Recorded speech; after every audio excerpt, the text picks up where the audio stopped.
Hello everybody, welcome back into the Let's Look Back channel. So I do have two boxes of nickels here. I'd actually went ahead and popped them up and make sure they were circulated. This one here is actually breaking from the bottom, a bunch of tape that's on the bottom there. But went ahead and opened them up. Do have a bunch of good looking circulated coins in here. So hopefully we get some silver. I haven't had a war nickel in a while. Be nice to load a couple more up in the nice little wartime silver nickel little album there that I got from Pocket Change Inspector. But we do have a nickel hunt. Let's go ahead and jump into it and see if we can find anything. We are 8 rolls in. I do have some varieties set up here. Actually, there's been quite a few of the 83Ds there. You see there's 1, 2, I think there's an 82D set up there, 84, another 83 there. So quite a few 83 stacked up here. We did have a 46, I want to say it's a Philadelphia. Yeah, Philadelphia there. So nice early 40 finds. And then this one here, it's just awkward. It just looks silver. It might be something that's on it. I was going to weigh it here in a sec compared to the others. But this roll here, pulled out of really beat up, really worn in buffalo. I don't see a date on it. And I didn't turn it over just yet. Don't see a date on it. Yeah, she's pretty smushed. And it's got the third feather right behind the head there and the other feather. So definitely a third feather there. Let's see. I don't see a mint mark. And if you know if it's a 2000, you'll know if it's a 1913 because the way the buffalo, you see the buffalo standing on basically like a line that's right here. Now this whole area on the bottom here will be filled in by 5 cents. It'd be like a dirt mound is what they call it. It'll be standing on. Then you'll know if it's a 1913. But yet again, I don't see a mint mark on there. I'm going to put it up under the scope. Let's see. Maybe might get something off of it. Oh, and a bunch of people have been asking about the scope. This is a 10-inch Elic Live scope. So it does have, you can see right here, if you punch this 3 different times, it does have 3 different zooms on it. So if you wanted to do that, or if you put an SD card in there, you can change it over.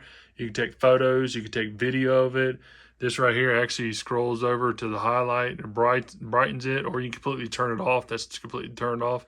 So usually I leave it on a little low because there's a nice light here. But let's go ahead and check this real quick, see if we can see anything in there.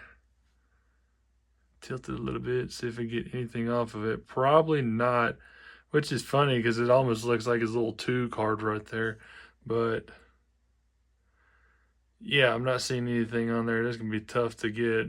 You'd have to nicodate it. I don't have the chemical to do it. But yet again, we found a buffalo nickel. So that's a pretty cool. Hopefully we find a herd out of here. But let's keep moving. We got down to, it looks like 16 rolls in the box here. So I already went through 1 stack of varieties. I just want to bring you in because I did have some handfuls of finds here. We do have a 41. So one's going to be an S. This one's going to be a Philadelphia. Move over to a 54S and then a 54 Denver there. And then to a 58, and I think this is a 58 Denver also. Yeah, so 58 Denver. So we did get 5 finds from the 40s and 50s there. More of the varieties I'm stacking up as I'm going through. Now, I do usually just pull a 75 aside because, as always, if I ever get that 75 high D, that D needs to be right in between that collar, basically the ponytail and the 5. It needs to be tucked right in between. And then this 5 here was actually, let me turn you a little. So this 5 here, and as I mentioned on one of the last nickel videos, is you see that D is almost right up under the 5. You see this one here, it slightly sits to just further to the left. Now they say if you can find a D that's actually sitting up along the collar and right below 5, that is a little more money. It does add a few dollars extra value, but you will see sometimes where the D is way lower down here by the bottom of the ponytail and the rim, but they're mainly looking for the D that's sitting off to the right side up against the 5 and the rim, as I mentioned. So I do hold on to those, but we do have some 82D, and there's an 82 Philadelphia, which that's the normality for me getting 82 Philadelphias in. They are a lower mintage. I want to say it was like 292 million. And then when you go back into the 81s, they're usually like 500 million. You go to 83s, they're in like the 600 millions. So 292 million for the Philadelphia version. You definitely want to hold on to them. This one here is probably going to go back into the bag. It's very unhealthy looking. But anyhow, we do have 3 more additional right here I wanted to show you. This right here is going to be a 2020 Philadelphia. And a lot of the Philadelphias are going to have something going on with them or whatnot. Sometimes you're going to be looking for the doubled window up here. You can actually look for doubling in the windows, a little thicker here, a little thicker here. But doubling in these three windows or the doors and the windows along the way too, you need to definitely look at those. But I only see doubling in there. You can definitely see the doubling that's going on there. So that's nice. And it's probably the same thing that AMTV sent me. It says, Brad, which DDR am I? So that's cool. I went ahead and held off on that one. That's going to be a little DDR. Now this one here is if I can get it over, another 2018 Philadelphia. 2018 Philadelphias. A lot of them are going to have the extra die chips on the side of the building here. Basically a beehive effect, as they would call it. And I want to say AMTV also found where he had like extra die chips hanging along the right side of the building, which was very unnormal for me to see.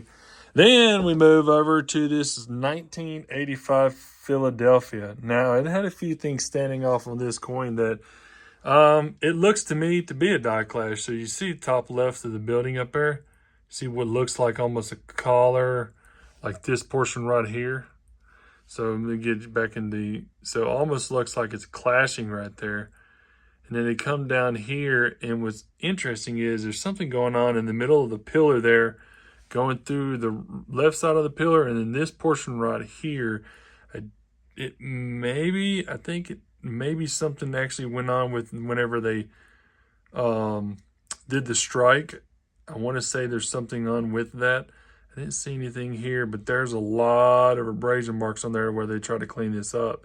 Then if you switch it over to the obverse and get it back here in front of the obverse, it looks like there's something along the necktie there, right by the neck. Come up here, where are we at? I think it was on the back side of the head, maybe. Right there between the R and the E. It's going to be right here. There's a little extra of what looks like another little portion of a die clash there. Come down here. Let's see if there's anything more. Possibly. It's just little abrasion marks everywhere like they try to clean this thing up. But I think it's a die clash. I think it's going to be... It's just ever so lightly, but there's something there.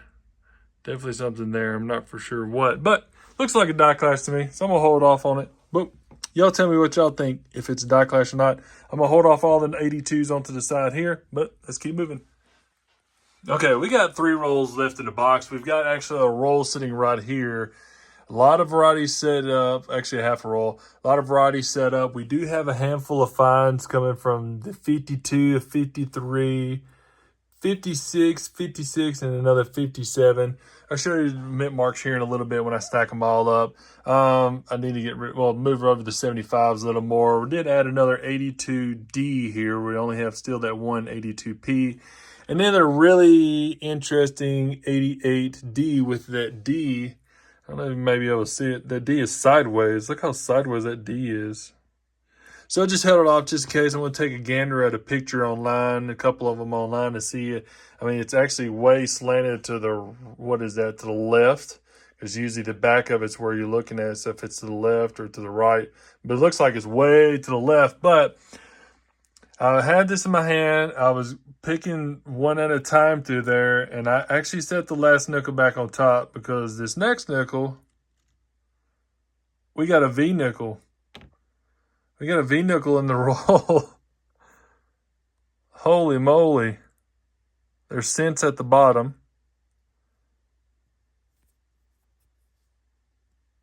1905.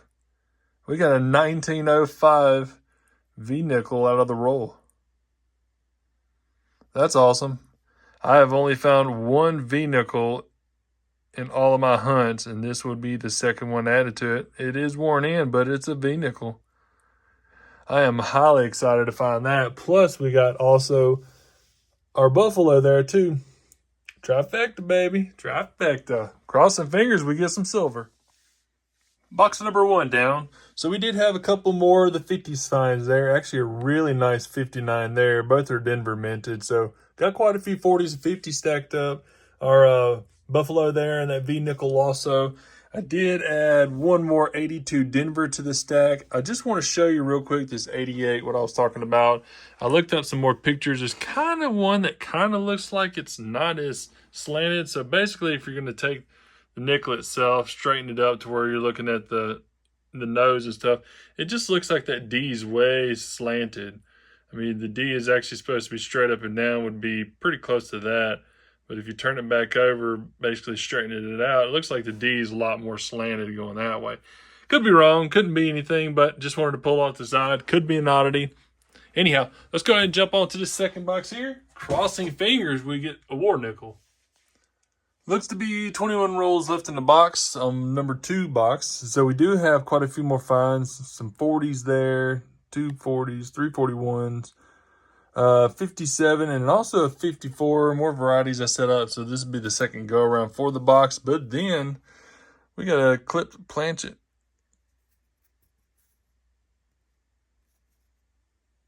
Yep, definitely a clipped planchet. So that's the first in a while. Been quite a while. Just wanted to bring you in, show you what I got so far. All right, so I had to bring you guys in. I did add a few more of the beehive effects. There's a lot of the beehive effects going on those. I did add another 1954, and that's actually a 54S. But I just pulled this 1940, and it's got a nice, actually a really nice goldish color to it. The toning, edges is all the same way. I was like, man, that's a really nice, it's not really any gouges or anything on it. Flip it over, and it's the same way. It's just a little brushed down, but the wildest thing, it has full stairs on there, but barely just missing the full steps on there. Look at that, just those little inclinations, little bitty gouges right there to just kind of knock out the stairs. But all the stairs are there, so that's pretty interesting to me. I'll take a look at this nickel. Nickel a little more here in a second. Hopefully it has some kind of and also too, you want to make sure you look for the heating notch. It's either majority of the time I'm hearing that it's going to be right here in the bottom side of the R. There's going to be a hole right there on the bottom side of the R, little dotted. But also too, you want to make sure you set up the scale and put it on the scale. But that's a really nice 1940, and especially, like I say, the toning that's on there. Worked our way through the second box also. So I did go through, do all the varieties, did all the searches through all the 40s, 30s, 40s, and 50s finds. The reason why I said 30s, because the last couple of rolls there, I pulled a 39 Philadelphia. And I also checked it for the doubling or the DDR that's on the back of the Monticello and everything else. I didn't see anything on it, but we did have a really nice 2-box hunt. I haven't had a hunt like this in a while for nickels, but let me go ahead and jump into it. Everything on the top row here is going to be Philadelphia's, Denver's, and then San Francisco's. So we did have our 39 there. We had some 40s. We had the 40, as I mentioned, 40 Denver and then 40 San Francisco. Really nice 40 Denver. I'm going to probably hold on to it. Move on over here to the 41 S's and the 41 Phillies. We got 46 there because you jump the war nickels are going to go right in between there. So we jump the war nickel section, go to a 46, a 52, hop on over here to a 53. We have all the PD and S, which this is a better date for the 54S there. Move over to the 55 Denver, 56 on the Denver and Philly, 57, 58, and the 59s. Now, I did hold off on this 57 here. On the 58 Denver, you'll have a D over D. Where am I at? You'll have a D over D. This one's got something going on in the inside of it. It looks like this is a 57D actually. So it looks like it's something actually doubled up on the inside. It's hard to tell. It's so worn in. But just to give you an idea, if you are looking through your Ds, some of them will be like this. You'll be able to see actually some splitting that's going to be on the backside. But since it's so worn in, but I just want to give y'all a little gander of what it could look like. They do have those in Variety Vista and also in some of the other guys. Whenever you look at it, that looks just like that. But it almost looks like it's a little split on top here and in the inside of the D. So a little interesting. And then also, too, I want to say it was on the E also. So the E looked like it's probably just some machine doubling. It looks like it's actually supposed to be split, but pretty worn in. So we're going to go ahead and stack it back up in the 57Ds there. Now, I did pull out a really worn out nickel there. That's just going to be somebody worked it over, a little bit of oddity. And then that 88D that I have there, that's the D that's kind of cockeyed on there. So still need to look up some more information on it. I don't want to throw it away in the bag just yet. These are going to be all the 82Ds. And then we had a couple of the 82Ps there. So I went ahead and held those off also. Move on over here. This is going to be the 85 Philadelphia that we had. It has that die clash. It's going to be majority of it's on the reverse of it, but some of that's on the obverse here. I'm going to show you these two up under the scope real quick. Now, this is the big beehive effect. That's a big die chip there. So that's definitely going to be the beehive effect. But also, too, we got some doubling up in the window up here. So that's pretty nice. I'm going to hold off on that. Actually, it looks like it's got some doubling right here in this window and possibly over here too.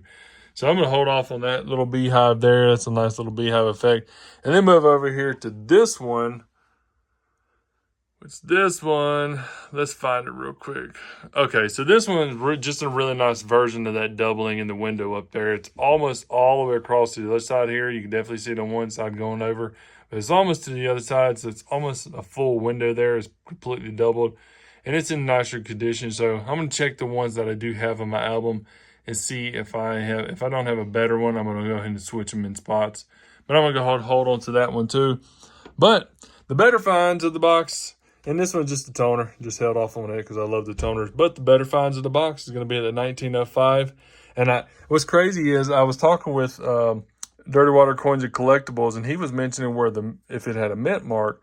Well, the mint mark's going to be down here in the bottom left corner.